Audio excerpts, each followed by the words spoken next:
Okay, तो हमने last class में करा था साउंड का, स्टार्ट कर दिया था, जिसमें साउंड जो है मैक्सिमम जो स्पीड रहती है साउंड की वैक्यूम पे रहती है, एयर पे, और वैक्यूम पे साउंड जो है ट्रेवल नहीं कर सकती है। ओके, आज हम पढ़ेंगे लाउडनेस, पिच, हमें साउंड कैसे सुनाई देती है। ठीक है, साउंड जो आती है वो सीधा हमारी ईयर्स के थ्रू साउंड आती है। ठीक है, और कहाँ पे आती है? ईयर ड्रम में। हमारे व्हेन साउंड एंटर्स, मार्क कर लो, it travels through down a canal at the end of which a thin membrane is stretched tightly। होता क्या है, हमारे कैनाल मतलब ईयर के थ्रू ट्रेवल करती है, और फिर लास्ट में एक ड्रम होता है, ड्रम की तरह होता है, बिल्कुल ही थिन होता है, बहुत ज्यादा वो थिन होता है, उस पे साउंड पड़ती है। और ईयर ड्रम का एक इंपॉर्टेंट फंक्शन भी होता है, उस पे साउंड आती है सीधा, it is called ear drum. It performs an important function to understand.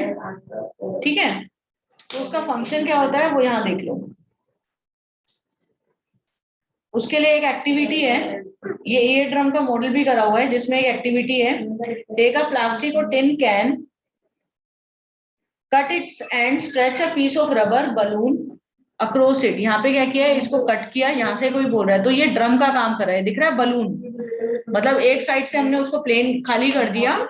ठीक है, दोनों साइड से खाली है, एक तरफ से बोलने के लिए, दूसरी साइड से हमने बलून को एक टाई करा, स्ट्रेच करा। ठीक है, put out 4 or 5 grains of dry cereal, now ask your friend to speak, hurray hurray, from the open end observe what happens to the grain. होगा क्या, यहाँ से ग्रेन डाला, और अगर वो बोलेगा तो ग्रेन जो है दिख रहा है जंप करेगा अप एंड डाउन। अगर हमने ऊपर ग्रेन रखा तो grain up and down jump करेगा। तो ईयर ड्रम का ये फंक्शन होता है। तो बेसिकली ऐसे यहाँ पे होता है हमारे ईयर्स में भी। ईयर ड्रम इज लाइक, यहाँ से मार्क कर लो, is like a rubber sheet. जैसे ही हम बोलते हैं तो वाइब्रेशन जो होती है, ईयर ड्रम भी वाइब्रेट करता है। यहाँ पे दिख रहा है बीच में, ये ईयर ड्रम होता है, this yellow part, this is called ear drum. Ear drum जो है वाइब्रेशन एंटर, यहाँ से कैनाल के थ्रू ईयर ड्रम में वाइब्रेशन जाती है। वहां से हमारे दो ईयर्स, एक आउटर ईयर होता है जो हमें विजिबल रहता है, एक इनर ईयर होता है, ये पूरा का पूरा इनर पार्ट है ईयर का। फिर वहां से ईयर ड्रम के थ्रू इनर ईयर में हमारी आवाज जाती है, वहां से फिर सिग्नल्स जाते हैं ब्रेन में, जैसे आईज में होते हैं, आईज के सिग्नल जब हमें दिखता है कुछ सिग्नल जाते हैं ब्रेन में, तो ऐसे यहाँ पे भी ये होता है, जब कोई बोलता है तो ईयर ड्रम के थ्रू हमारे इनर ईयर में जाते हैं, इनर ईयर से ब्रेन में जाते हैं, फिर ब्रेन से हमें पता चलता है कि क्या बोला गया है। तो from there we are, that is why we know how to hear. तो ब्रेन की वजह से ही हमें पता, ब्रेन तो मेन ही होता है, हमें बताता है कि क्या बोला गया है, उसका क्या मतलब है, किस तरीके से है। ठीक है, तो यहाँ से ईयर ड्रम है हमारा, ये वहां से इनर ईयर में जाता है और वहां से ब्रेन में जाता है। तो this is how we are able to hear our sound. Next important function है, इंपॉर्टेंट पार्ट है ये चैप्टर का, एम्पलीट्यूड क्या होता है, टाइम पीरियड क्या होता है, फ्रीक्वेंसी क्या होता है। तो उसके लिए मैं आपको फिगर से समझाती हूँ। अगर ये हमारा एक फिगर है, ये एक वाइब्रेशन है, वाइब्रेशन की वेव ऐसे होती है, वाइब्रेशन ऐसे वेव होती है, वाइब्रेशन की, ध्यान से समझना। ठीक है, तो इसके अंदर हमारा ये वाइब्रेशंस है, जैसे ये पॉइंट मान लो ए है, ये बी है, ये सी है, ये डी है, ये ई है, दीज आर द वाइब्रेशंस, और इनको बोलते हैं ऑसिलेशंस। ठीक है, ऑसिलेशन कितनी होती है, ऑसिलेशन क्या होता है, जहां से स्टार्ट हुआ वहीं पे अगर खत्म होगा, ये एक ऑसिलेशन है, क्योंकि उसके बाद रिपीट हो रहा है, दिख रहा है, उसके बाद हमारा रिपीट हो रहा है, ये हो गई 2 ऑसिलेशन, यहाँ पे खत्म, फिर ये 3 होगी, ये कंप्लीट। तो इस टोटल में कितनी ऑसिलेशन है, यहां से लेके इस पॉइंट से लेके इस पॉइंट तक 1 है, फिर ये 2 हो गई, फिर ये 3 हो गई, तो देयर आर टोटल 3 ऑसिलेशन। तो 1 सेकंड में कितनी ऑसिलेशन होगी उसको बोलते हैं frequency. Just mark it, the number of oscillation पर सेकंड, 1 सेकंड में कितनी ऑसिलेशन हुई, that is called frequency. Frequency की यूनिट होती है हर्ट्ज, या फिर उसको बोल सकते हैं HZ, हर्ट्ज। समझ आ गया। अगर हम 1 हर्ट्ज हमें बोलना हो कि 1 हर्ट्ज कब होगा, जब एक ही ऑसिलेशन हो एक ही सेकंड में, तो उसको बोलेंगे 1 हर्ट्ज। तो फ्रीक्वेंसी ऑफ 1 हर्ट्ज कब होगी, जब 1 ऑसिलेशन पर सेकंड होगा, तो 1 ऑसिलेशन आएगी। तो जैसे इसमें भी बोला गया एक ऑब्जेक्ट है जो 20 टाइम्स ऑसिलेट करता है एक सेकंड में, तो उसकी फ्रीक्वेंसी क्या होगी, तो लिख लो फॉर्मूला भी साथ साथ। फ्रीक्वेंसी का होता है फॉर्मूला 1/t, टाइम पीरियड, एक सेकंड में कितनी ऑसिलेशन हुई। तो यहाँ पे आपका, अभी आपको मैं टाइम पीरियड बताऊंगी तब आपको ये क्लियर होगा। तो यहाँ पे पूछा गया है कि अगर 20 टाइम अगर कोई ऑसिलेट करता है एक सेकंड में, तो आपको बोला है डेफिनेशन क्या होती है फ्रीक्वेंसी की, एक सेकंड में कितनी ऑसिलेशन हुई। तो यहाँ पे देखा 20 टाइम ऑसिलेट हुआ है, तो 20 हो गया, 20 हर्ट्ज उसकी फ्रीक्वेंसी होगी। एक सेकंड में कितनी ऑसिलेशन हुई। फॉर एग्जाम्पल एक और आपका डायग्राम बनाती हूँ, ये आपका है, एक सेकंड आपका यहाँ पे खत्म हुआ है, तो बताओ कितनी ऑसिलेशन हुई। ये एक हो गई, यहाँ से यहाँ तक हो गई एक, फिर 2, फिर ये हाफ हुआ है, दिख रहा है, देखो एक पूरी यहाँ पे खत्म हुई, एक, फिर 2, फिर ये 3 का हाफ है, क्योंकि 3 आपकी यहाँ पे खत्म हो गई, तो 2.5 हो गया इसका hertz. So this is the formula to calculate the frequency. Frequency is number of oscillations per second. Is it clear? Next देखो, एम्पलीट्यूड क्या होता है। एम्पलीट्यूड होता है हाइट, कितना आपका स्ट्रेंथ है, कितना उसका मैग्नीट्यूड है। तो यहाँ पे कितनी हाइट है इसकी, ये दिख रही है height, this is called amplitude, ये वाली हाइट, दिस दिस। ऊपर और नीचे हमेशा सेम होता है, एक ये अप क्रस्ट होता है, ये क्रस्ट, ये ट्रफ, ऊपर वाला और नीचे वाली। तो ये कंप्लीट एक वेव होती है, ऊपर का और नीचे का कंप्लीट होके, तो ये एम्पलीट्यूड होता है, ये हाइट। एम्पलीट्यूड होता है स्ट्रेंथ। तो जितना, अगर मैं इसको ड्रॉ करूं, ये 2 मीटर, मीटर में होता है, एम्पलीट्यूड की यूनिट होती है मीटर। तो एम्पलीट्यूड लिख लो, मार्क कर लो।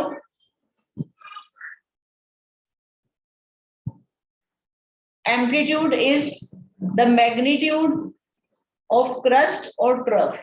ये क्रस्ट होता है ऊपर वाला, नीचे वाला ट्रफ होता है। क्लियर? ठीक है। तो देखो दो चीजें होती है, एक होता है फ्रीक्वेंसी और एक आता है एम्पलीट्यूड। तो अगर मैं एक वेव है, इसको फिर से समझते हैं। अगर आपकी ये वेव है, ये वेव होती है, दिस इज कॉल्ड वेव।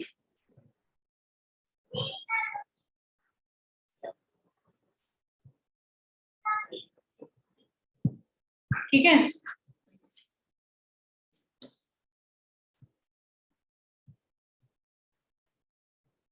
तो इस वेव के अंदर कितनी ऑसिलेशन है,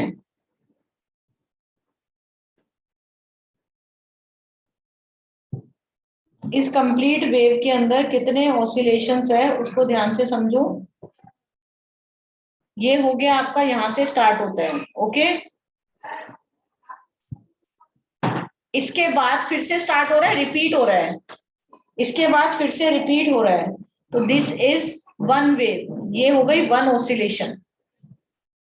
दिस इज 1 ऑसिलेशन, एक ऑसिलेशन, एक वाइब्रेशन। आपने पढ़ा होगा ऑसिलेशन क्या होता है, पेंडुलम में पढ़ा होगा। तो जब ये यहां से यहां जाता है, फिर यहां जाता है, फिर वापस आता है, क्योंकि उसके बाद रिपीट कर रहा है ना अपने आप को। तो दिस इज 1 ऑसिलेशन। क्लियर है? तो एक सेकंड में कितनी ऑसिलेशन हुई उसको बोलते हैं frequency. Frequency is number of oscillation पर सेकंड। उसके बाद आता है टाइम पीरियड। टाइम पीरियड होता है एक ऑसिलेशन करने में कितना टाइम लगा। ये आपकी कंप्लीट एक ऑसिलेशन है, एक ऑसिलेशन को कंप्लीट करने में कितना टाइम लगा। तो देखो फ्रीक्वेंसी क्या होता है, frequency is number of oscillation पर सेकेंड, या फिर इन 1 सेकेंड। मान लो 1 सेकेंड आपका यहाँ पे खत्म हुआ है, तो कितनी ऑसिलेशन हुई, ये यहाँ से यहाँ तक 1 हो गई, और यहाँ से यहाँ तक ये हाफ हुई है, क्योंकि 2 तो यहाँ पे कंप्लीट हो गई, तो 1.5। यूनिट होती है फ्रीक्वेंसी की हर्ट्ज। उसके बाद टाइम पीरियड। टाइम पीरियड क्या होता है, एक ऑसिलेशन करने में कितना टाइम लगा। तो ये आपकी कंप्लीट एक ऑसिलेशन है, इस ऑसिलेशन को पूरा होने में कितना टाइम लगा। अगर मान लो 2 सेकंड में ये एक ऑसिलेशन कंप्लीट हुई है तो टाइम पीरियड हो गया 2 सेकंड। फ्रीक्वेंसी की यूनिट हर्ट्ज, टाइम पीरियड की यूनिट सेकंड। तो एक ऑसिलेशन को पूरा करने में जितना टाइम लगता है उसको बोलते हैं टाइम पीरियड। एक और टर्म आती है इसमें, एम्पलीट्यूड। एम्पलीट्यूड होता है कितना वो डिस्प्लेस हुआ, ये एम्पलीट्यूड है। हाइट, इसकी स्ट्रेंथ। तो वाइब्रेशन, जैसे अगर ये होती है ना वाइब्रेशन, वाइब्रेशन कितना ऊपर तक जा रही है, ठीक है, या कितना नीचे आती है, तो ये होता है वाइब्रेशन। तो maximum displacement of a vibrating particle from its mean position. मान लो आप एक रबर है, रबर के ऊपर वाइब्रेशन करना चाह रहे हो, या गिटार में आप वाइब्रेशन करना चाह रहे हो, तो जो स्ट्रिंग होती है, स्ट्रिंग वाइब्रेट होती है, ऐसे ऐसे हिलती है, तो कितना वो डिस्प्लेस हुआ, मीन पोजीशन उसको हो गई, ओरिजिनल पोजीशन जहां पे वो था वहां से वो कितना वो डिस्प्लेस हुई। मान लो गिटार आपने करा तो फिर वो ऐसे हो गया, डिस्प्लेस हो गया, डिस्प्लेस हो गया, ऐसे हो गया। तो मीन पोजीशन से लेके यहाँ तक ये कितना डिस्टेंस इसने करा, तो वो हो गया एम्पलीट्यूड। एम्पलीट्यूड की यूनिट होती है मीटर। मैं आपको इसके नोट्स प्रोवाइड कर दूंगी, ठीक है, क्लियर है। और इसके एक्स एक्सिस में हमेशा टाइम आता है। आगे देखो,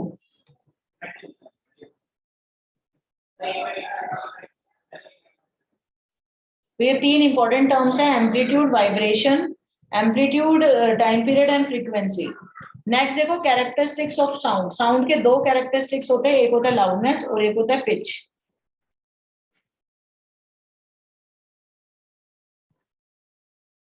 एक होता है लाउडनेस और एक होता है पिच। लाउडनेस और पिच क्या होता है, पहले एक समझाती हूँ, पहले लाउडनेस। दोनों में डिफरेंस होता है, ध्यान से समझना। लाउडनेस क्या होता है,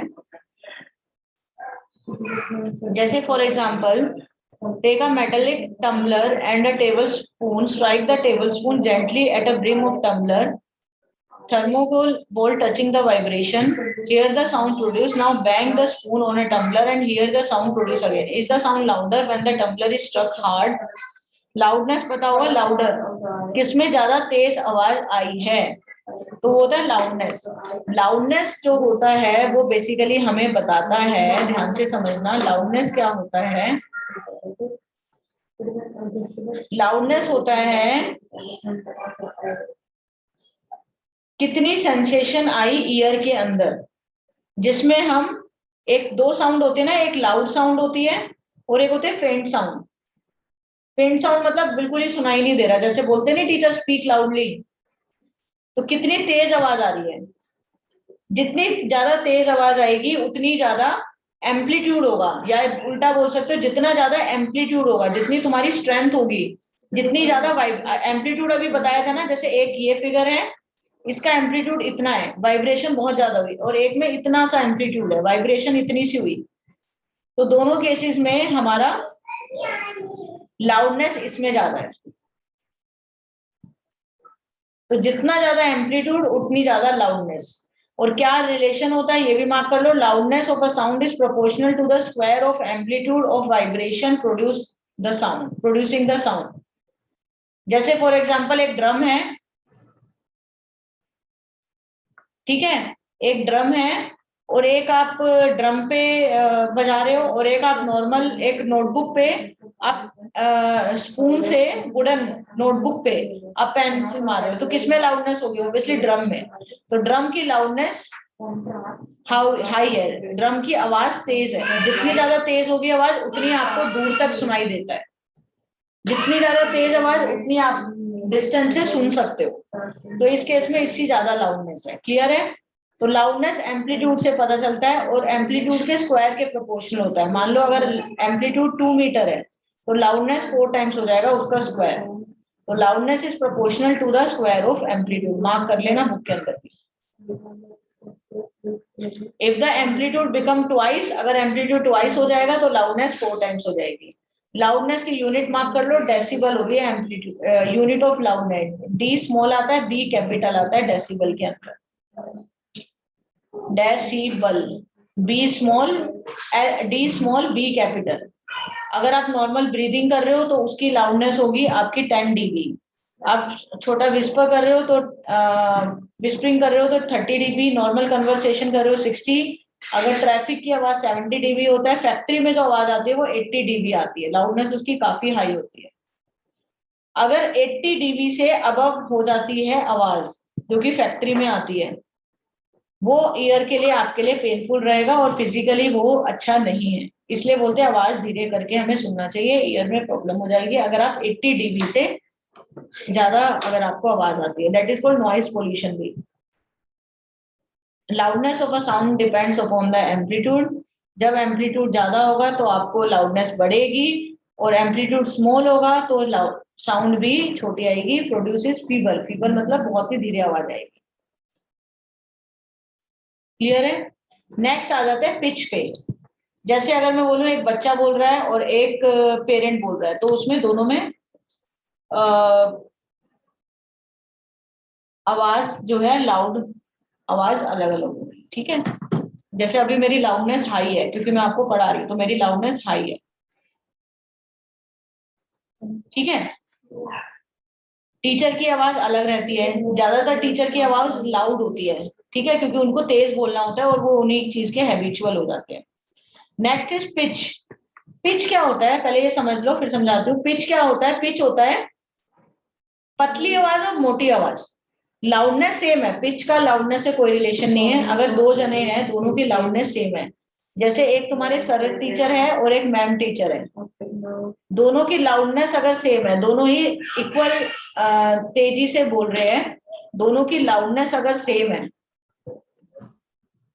और दूसरे की भी सेम है लाउडनेस, मान लो दोनों के दोनों 60 डीबी या 70 डीबी में बात कर रहे हैं, ठीक है, तो दोनों की आवाज सेम है, लाउडनेस सेम है, लेकिन फिर भी तुम्हें पता चलता है कि सर की आवाज थोड़ी मोटी होगी, मैम की आवाज थोड़ी पतली होगी।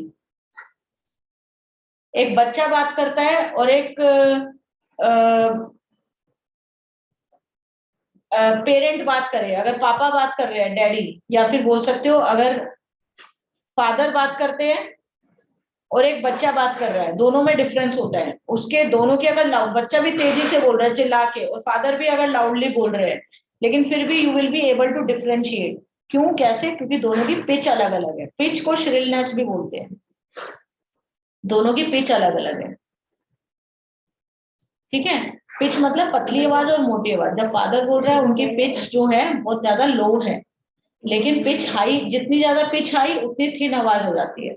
जैसे फॉर एग्जाम्पल, एक एग्जाम्पल भी दिया हुआ है, पिच मतलब पतली आवाज और मोटी आवाज, दोनों केसेस में एम्पलीट्यूड सेम है। दिख रहा है हाइट, दोनों केसेस में हाइट सेम है, यहाँ पे भी जो हाइट है वो सेम है, तो दोनों का एम्पलीट्यूड सेम है। लेकिन अगर हम सीटी बजा रहे हैं और ड्रम बजा रहे हैं, दोनों की लाउडनेस सेम है, लेकिन पिच अलग अलग है। ड्रम की आवाज मोटी होती है, लेकिन जब फ्लूट बजाते हो या सीटी बजाते हो तो उसकी आवाज पतली होती है, तो इसकी पिच हाई है, इसकी नीचे वाले की पिच हाई है।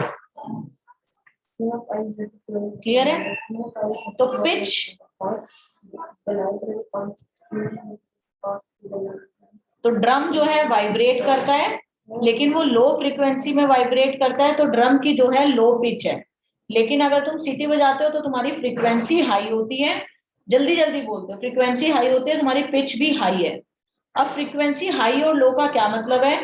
फ्रीक्वेंसी हाई में बोलूं तो ये होगा, फ्रीक्वेंसी लो की बात करूं तो ये होगा, क्योंकि फ्रीक्वेंसी की डेफिनेशन बताई थी, एक सेकंड में कितनी वाइब्रेशन हुई, तो इसमें ज्यादा से ज्यादा वाइब्रेशन हो रही है, इसमें कम वाइब्रेशन हो रही है। दिख रहा है? एक सेकंड मान लो यहाँ पे खत्म हुआ है, तो इसमें तो कितनी सारी हो गई, एक, दो, तीन, चार वाइब्रेशन, और इसमें पूरी एक भी नहीं हुई, पूरी एक पूरी हो पाई, दो भी नहीं कंप्लीट हुई। तो पिच हाई, तो पिच का लिख लो, पिच जो होता है वो फ्रीक्वेंसी के प्रोपोर्शनल होता है, लाउडनेस एम्पलीट्यूड के, पिच फ्रीक्वेंसी के। तो हाई फ्रीक्वेंसी तो हाई पिच। बच्चे की पिच हाई होगी, लड़की की पिच हाई होती है, लड़कों की पिच कम होती है। जितनी ज्यादा मोटी आवाज उतनी पिच लो। जैसे बर्ड है, बर्ड जो है वो हाई पिच, लेकिन जो लायन है उनकी पिच लो होती है, लेकिन लाउडनेस ज्यादा रहती है। ठीक है, अगर लाउडनेस की बात करें, बर्ड और लायन की बात करते हैं, तो बर्ड और लायन में अगर मैं कंपेयर करूं, if I compare between bird and lion, तो जो बर्ड हो गए, बर्ड जो होगी, लाउडनेस कम होगी लेकिन पिच हाई है। क्योंकि लाउडनेस कम क्यों? क्योंकि उनका एम्पलीट्यूड कम है। पिच हाई का मतलब फ्रीक्वेंसी हाई है। अगर मैं लायन की बात करूं, तो लाउडनेस हाई है comparatively to compare to bird, लेकिन पिच इसकी लो है अगर मैं कंपेयर करूं बर्ड से। क्लियर है? Last topic of the class is audible and inaudible sound. Audible sound होता है, एक बार ये और देखो, श्रिल। श्रिल, श्रिल मतलब पिची होता है। Usually the voice of women has higher frequency and is shriller than that of man. Shriller का मतलब high pitch. Audible, inaudible. Audible sound होते हैं जो हमें सुनाई दे सकती है, inaudible which that we can not hear. तो तीन तरीके के साउंड होते हैं, एक होती है इंफ्रा, एक होती है ऑडिबल, जैसे देखने की लाइट में भी होता है इंफ्रा अल्ट्रा, ऐसे इसमें भी होता है। Infrasonic sound, infrasonic Audible sound, और तीसरी होती है अल्ट्रासोनिक। जैसे लाइट होता है वैसे ही ultraviolet rays, infrared rays, ऐसे ही होता है विजिबल। इंफ्रासोनिक होती है जब हमारा 20 किलोहर्ट्ज से 20 हर्ट्ज से कम होगा। 20 हर्ट्ज से अगर कम होगी फ्रीक्वेंसी तो फिर इंफ्रासोनिक है। ऑडिबल होगा 20 से लेके 20,000 हर्ट्ज तक, और 20,000 से अगर ज्यादा है तो अल्ट्रा है। ये रेंज याद रखना, ठीक है? यहाँ पे भी लिखा हुआ है। ह्यूमन ईयर जो है ऑडिबल फ्रीक्वेंसी रहती है 20 से 20,000 हर्ट्ज तक हम सुन सकते हैं, और इनऑडिबल रहती है 20,000 से कम, और 20,000 से ज्यादा भी इनऑडिबल है। 20,000 को हम 20 किलो हर्ट्ज भी बोल सकते हैं, क्योंकि 1 किलो हर्ट्ज में 1000 हर्ट्ज होते हैं। तो 20 किलो हर्ट्ज में हो गए 20,000 हर्ट्ज। ठीक है, ये रेंज याद रखना। कुछ एनिमल्स भी होते हैं जो कि दूसरी आवाज में बात करते हैं, इनऑडिबल जो हमारे होती है, इसलिए हमें पता नहीं चलता। जैसे इसमें दे रखा है, for example some animals can hear sound of frequency higher than 28। तो डॉग्स को वो सुनाई दे जाता है, इसलिए पुलिस जो है डॉग्स का यूज करते हैं। The police use high frequency whistle which dogs can hear but humans cannot. The ultrasound equipment familiar to us for investing tracking करने के लिए हम ultrasound equipment भी लगाते हैं जिसमें higher than 20 hertz होते हैं। ठीक है, क्वेश्चन आंसर। म्यूजिकल का देख लेना, नॉइज पोल्यूशन। ये इसमें अनप्लीजेंट साउंड को नॉइज कहते हैं। जो नॉइज पोल्यूशन सिंपली जो भी हमारे लिए अनप्लीजेंट हो उसको नॉइज पोल्यूशन कहेंगे। नॉइज पोल्यूशन की पर्टिकुलर डेफिनेशन नहीं है, कोई भी unpleasant sound are the noise pollution. Such unpleasant sound, जैसे हॉर्न, बसेस का हॉर्न, जो हमारे लिए प्लेजेंट है। अगर हम सब बच्चे एक साथ बात करेंगे तो वो टीचर के अनप्लेजेंट हो गया तो उसको नॉइज पोल्यूशन बोल देंगे। म्यूजिकल इंस्ट्रूमेंट, म्यूजिकल साउंड जो होते हैं हमारे लिए प्लेजिंग रहता है, हमारे ईयर्स को अच्छा लगता है, तो इसलिए वो जो है मेलोडियस बोल सकते हो, या फिर अगर टू लाउड होगा तो फिर नॉइज पोल्यूशन बोल सकते हो। Noise pollution, unwanted air pollution तो पता ही है, अनवांटेड गैस होता है। नॉइज पोल्यूशन होता है जो भी हमारे लिए अनप्लेजेंट रहता है, जैसे व्हीकल्स का explosion, bursting of crackers, machine, loud speaker, ये सारे नॉइज पोल्यूशन है। टेलीविजन, ट्रांजिस्टर, ये सारे नॉइज पोल्यूशन है। नॉइज पोल्यूशन के क्या क्या हार्म होते हैं? नॉइज पोल्यूशन के हार्म मार्क कर लो। लैक ऑफ स्लीप अगर हमें मिलता है, ठीक है, हेल्थ रिलेटेड, क्योंकि नॉइज होगी, लैक ऑफ स्लीप रहेगी, hypertension, high blood pressure, anxiety, ये सारे डिसऑर्डर्स हैं। A person who is exposed to loud sound continuously may get temporary or permanent impairment of hearing. Limit कैसे कर सकते हैं इस चीज को? साइलेंसिंग डिवाइस यूज करने चाहिए हमें, एयरक्राफ्ट इंजन में आवाज ना आए, ताकि व्हीकल्स के अंदर साइलेंसिंग डिवाइस हो। ठीक है, इस तरीके से हो, नॉइजी ऑपरेशन इस तरीके से हो ताकि रेजिडेंशियल पार्ट से दूर हो, पास में ना हो। रेजिडेंशियल इफेक्टिव भी कह रहा है जो लगाते हैं वो रेजिडेंशियल एरिया से यूज हो, ऑटोमोबाइल के जो होर्न है कम से कम बजाने चाहिए, ये नहीं कि फालतू में बजाते रहो, उसको जब यूज हो तभी बजाओ।